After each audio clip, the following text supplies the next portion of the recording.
الف لام را حروف مقطعات میں سے ہے۔ کتاب احکمت آیاتہ، یہ ایک کتاب ہے جس کو تم پڑھ رہے ہو۔ احکمت آیاتہ، اس کی آیات بہت مضبوط کی گئی ہیں، محکم کی گئی ہیں، دلائل سے ان کو مضبوط کیا گیا ہے۔ یعنی ایسا کلام ہے جس کو سن کے تم کہو گے کہ ایک پائیدار کلام ہے، ایک ایسا کلام ہے جس کی کوئی مضبوط بیس ہے۔ جب کوئی بات کر رہا ہوتا ہے نا تو کچھ لوگ ہوتے ہیں ادھر ادھر کی پھینک رہے ہوتے ہیں، وہ خود بھی کنفیوز ہوتے ہیں کہ کہنا کیا چاہ رہے ہیں، بعض دفعہ متضاد ہوتا ہے ان کی باتوں میں تو، اور بعض دفعہ جب کوئی بات کر رہا ہوتا ہے ہم کہتے ہیں یار ایک جاندار بات کی ہے اس نے، اختلافی مسئلے میں اس نے بڑی جاندار بات کی ہے، مختلف ڈیبیٹ میں اس کی بات میں بڑا وزن تھا۔ تو یہ مطلب ہے احکمت آیاتہ کا، کہ ایک کلام ہے، کتاب ہے جس کی آیات کو، جس کے جملوں کو، جس کے سینٹنسز کو بہت مضبوط کیا گیا ہے۔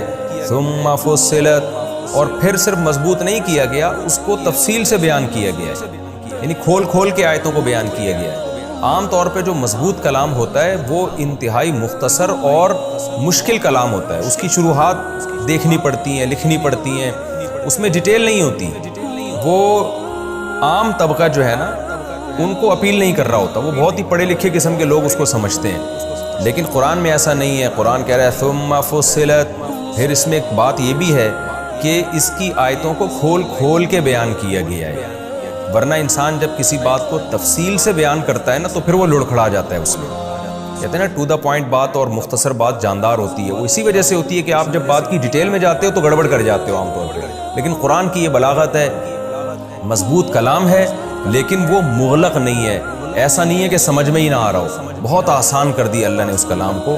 ثم فصلت، تفصیل سے یعنی آسان طریقے سے اس کو کھول کھول کے اس کی آیتوں کو بیان کر دیا گیا ہے۔ اور یہ سب کام کس کی طرف سے ہو رہے ہیں؟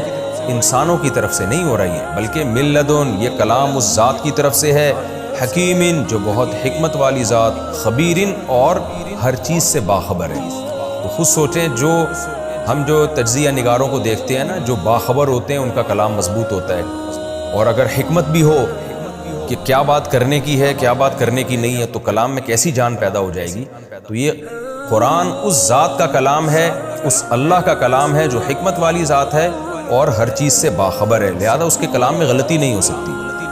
اب اس کلام کے دو مضامین ہیں، دو مضامین اللہ نے بیان کیے، ظاہر ہے دو نہیں ہے بلکہ بہت سارے مضامین ہیں، تو دو مضامین کو اس لیے ہائی لائٹ کیا جا رہا ہے کہ یہ اس کلام میں جو قرآن اللہ نے نازل کیا ہے اس کے اہم ترین مضامین میں سے ہیں۔ تو ان دو مضامین میں سے کیا ہے؟ اللہ تعبدوا الا اللہ، پہلا جو سب سے امپورٹنٹ مضمون ہے اس کا وہ یہ ہے کہ اللہ کے سوا کسی کی عبادت غلامی نہیں ہوگی۔ یہ بہت امپورٹنٹ بات ہے۔ جو مذہبی لوگ نہیں ہیں، جو سیکولر لوگ ہیں، لبرل لوگ ہیں، انہوں نے گاڈ کو سیکنڈری قرار دیا، دوسرے درجے پہ رکھا ہے، وہ اپنے ملکی قوانین کو اور اپنی آراء کو، اپنی خاندانی رسومات کو، اپنے کلچر کو، اپنی عقل کو سب سے پہلے رکھتے ہیں، لہذا کوئی اپنی عقل کا غلام ہے۔ قرآن میں ایک جگہ آتا ہے کہ افرأیت من اتخذ الہہ ہواہ، کیا تم نے ایسے شخص کو دیکھا جس نے اپنی خواہشات کو خدا بنایا ہوا ہے؟ تو بعض لوگ اپنی خواہشات کی عبادت بھی کرتے ہیں۔ تو خواہشات کی عبادت کیا ہے؟ جو ہمارا جو مذہب سے باغی طبقہ ہے، زنا کر رہا ہے اور پتہ نہیں کیا کیا کر رہا ہے، شراب پی رہا ہے، وہ خواہشات کی پوجا کر رہے ہیں۔ تو قرآن کا جو سب سے بڑا مقصد تھا کہ ساری دنیا کے سارے انسانوں کو ایک جگہ جمع کیا جائے، اور وہ کیا ہے؟ خدا کی غلامی، کہ حلال و حرام کرنا، قانون سازی، یہ بنیادی طور پہ خدا کا کام ہے جس نے تمہیں بنایا، تم اس کے ماتحت رہ کے تو قانون سازی کر سکتے ہو، اس کے اگینسٹ نہیں جا سکتے تم۔ تو یہ قرآن کا سب سے پہلا دعویٰ ہے جو بہت ہی مضبوط مضمون ہے قرآن کا، اور وہ اللہ نے بیان کر دیا اللہ تعبدوا الا اللہ، کہ عبادت سے مطلب غلامی، مکمل طور پہ جو غلام ہو تم اللہ کے ہو، اللہ کے آگے کسی اور کی تم نے نہیں سننی۔ اننی لکم منہ نذیر و بشیر، اور یہ جو قرآن نے مضمون بیان کیا کہ صرف اللہ کی عبادت ہوگی، تو ایسے ہی چھوڑ نہیں دیا کہ اب اگر کوئی عبادت کرتا ہے تو بھی ٹھیک ہے، نہیں کرتا ہے تو بھی ٹھیک ہے، نا، ایسا نہیں ہے۔ اننی لکم منہ نذیر مبین، اس مضمون کی تکمیل اس سے ہوگی کہ اے نبی آپ ان کو بتا دیجئے کہ میں تمہیں ڈرانے والا بھی ہوں اور خوشخبری دینے والا بھی۔ تو اگر تم اللہ کی عبادت پہ آؤ گے تو جنت کی خوشخبریاں ہیں تمہارے لیے، اور اگر اس راستے کو تم نے چھوڑ کر اللہ کے قوانین پر دوسرے قوانین کو ترجیح دی یا اپنی عقل کو یا اپنی خواہشات کو ترجیح دی تو میں ڈرانے والا بھی ہوں، پھر جہنم کی آگ سے ڈر جاؤ۔ یعنی یہ اس مضمون کی تکمیل ہے۔ دوسرا اس کا اہم ترین قرآن کا مضمون کیا ہے؟ وَأَنِ اسْتَغْفِرُوا رَبَّكُمْ۔ دوسرا مضمون یہ ہے کہ اپنے رب سے توبہ استغفار کرو۔ کیسے پیارا کلام ہے، کیسی جاندار باتیں ہیں۔ کیا مطلب؟ تم نے خدا کی غلامی کرنی ہے، غلامی کرنی ہے تم نے، بیسک مضمون تو یہ ہے۔ ظاہر ہے جب تم غلامی میں آ جاؤ گے ایک دفعہ 100% دنیا میں پورے طور پر غلامی کا حق کوئی بھی ادا نہیں کرتا، کوتاہیاں ہوتی ہیں ہر انسان سے۔ آپ کسی ملک کی قوانین کو اپنے اوپر لاگو کرتے ہیں کہ میں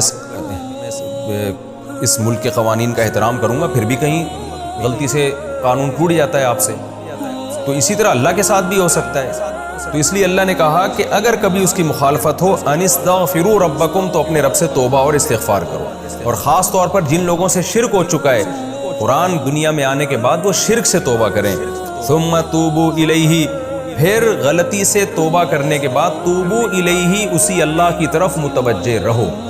یعنی قرآن کا اللہ نے خلاصہ ان 2 آیتوں میں بیان کر دیا کہ قرآن حکم دے رہا ہے کہ اس بات کا التزام کرو کہ آج کے بعد میں صرف اور صرف خدا کو، اللہ کو اپنا بڑا مانوں گا، میں اس کے قانون کے آگے کسی کی نہیں سنوں گا۔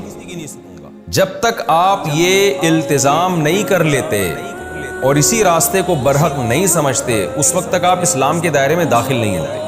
اور پھر عملی کوتاہی اگر ہو رہی ہے تو اس کے لیے توبہ استغفار، اور توبہ استغفار کی بھی اللہ نے شرط بیان کر دی کہ یہ نہیں کرنا کہ توبہ کی پھر گناہ کیا، توبہ کی پھر گناہ، نہ نہ نہ۔ ثم توبوا الیہ، توبہ کرنے کے بعد پھر اس اللہ ہی کی طرف متوجہ رہنا ہے، یعنی اس توبہ پر قائم رہنے کی بھرپور کوشش کرنی ہے۔ پھر کیا ہوگا؟ یمتعکم متاعا حسنا، دنیا میں اس کا یہ انعام ملے گا کہ اللہ تمہیں ایک اچھی زندگی عطا کرے گا، پاکیزہ زندگی عطا کرے گا، جس کو قرآن میں دوسرے مقام پہ آتا ہے ربنا آتینا فی الدنیا حسنۃ، اے اللہ دنیا میں ہمیں پاکیزہ زندگی دے۔ دیکھیں عیاشی غیر مسلموں کے پاس بھی ہوتی ہے، اور عیش و عشرت کی زندگی اہل ایمان بھی گزارتے ہیں، لیکن دونوں کے عیش و عشرت میں بہت فرق ہوتا ہے۔ ایک پاکیزہ عیش و عشرت ہے، اور ایک وہ ہے جو گندگی میں منہ مارنے کے مترادف ہے۔ تو اللہ کہتے ہیں تم اگر اپنے عقیدے کو درست کر کے اللہ کی عبادت پہ آ جاؤ اور اعمال کو درست کر کے توبہ استغفار کے راستے پر آؤ اور گناہوں کو چھوڑنے والے راستے پر آ جاؤ، تو پھر کیا ہوگا؟ تمہیں دنیا میں بھی اللہ تعالیٰ ایک اچھی زندگی عطا کرے گا جیسے کہ اہل ایمان کو ملتی ہے، لیکن وہ اچھی زندگی ایک وقت مقرر تک ہوگی، یعنی موت تک ہوگی، اور پھر اس کے بعد جنت ہے، یعنی دنیا میں بھی اچھی زندگی ملے گی۔ وَيُؤْتِي كُلَّ ذِي فَضْلٍ فَضْلًا، اور ہر فضل والے کو اس کا فضل بھی دے گا۔ کیا مطلب؟ تم توبہ استغفار کر کے سیدھے راستے پہ چلے تو اس پر بھی انعام ہے، اور اگر تم نے کوئی اضافی کام کی اللہ کی خاطر، فضل کہتے ہیں اضافے کو، ایک تو ہے نا فرائض واجبات آپ پورے کر لیں، اسلام کے بیسک احکام کو پورے کر لیں، اور ایک ہے والسابقون السابقون میں داخل ہو جائیں، یعنی ہر عمل میں ایکسیلنسی پیدا کریں۔ آپ جتنے صدقہ آپ پر واجب نہیں ہے اس سے زیادہ شروع کر دیں، جتنی نماز آپ پر لازم نہیں ہے اس سے زیادہ شروع کر دیں، لوگوں کے ساتھ جتنا حسن سلوک آپ پر واجب نہیں ہے پھر بھی آپ اس سے بھی زیادہ حسن سلوک شروع کر دیں۔ تو کوئی بھی اضافی نیکی کرے گا تو ایسے ہر فضل والے کو، یعنی اضافی نیکی والے کو، فضلہ، اس کا فضل یعنی اس کے فضل کا بدلہ دے گا۔ تو برائیوں سے بچو گے جنت ملے گی، اور اچھے مزید کام کرو گے تو اعلیٰ درجے کی جنت ملے گی۔ وَإِن تَوَلَّوْا، لیکن اگر تم نے اس دعوت کو ٹھکرا دیا، یہ قرآن کے 2 بیسک مضامین ہیں نا، اسی کی تکمیل بیان ہو رہی ہے۔ اگر تم نے اس دعوت کو ٹھکرا دیا تو یہ آپشنل نہیں ہے، خدا پر ایمان اور عمل صالح یہ آپشنل نہیں ہے کہ جو کر لے ٹھیک ہے، نہیں کرے تو بھی ٹھیک ہے، نہ نہ نہ نہ۔ وَإِن تَوَلَّوْا، اگر تم نے اس دعوت کو ٹھکرا دیا، فَإِنِّي أَخَافُ عَلَيْكُمْ عَذَابَ يَوْمٍ كَبِيرٍ، تو اے نبی ان کو بتا دیں میں بہت بڑے دن کے عذاب کا تم پہ خوف کرتا ہوں، اس لیے کہ جو عذاب جس دن آئے گا وہ بہت ہی بڑا دن ہوگا، تو وہ دنیا میں بھی آ سکتا ہے اور ورنہ آخرت میں تو یقینی ہے۔ رہا مسئلہ کہ جب ہم ان 2 چیزوں پر کو فوکس کریں گے کہ اللہ پر ایمان لے آئیں اور اعمال بھی درست کر لیں، اور یعنی یہ اپنے اوپر لازم کر لیں کہ ہر بات ہم نے اللہ کی مان کے چلنا ہے، تو شیطان ورغلاتا ہے کہ بھئی پھر یہ دنیا کے مزے تو کرکرے ہو جائیں گے، تو اللہ کہتے ہیں الاللہ مرجعکم، اسی اللہ کی طرف تم نے لوٹ کر جانا ہے۔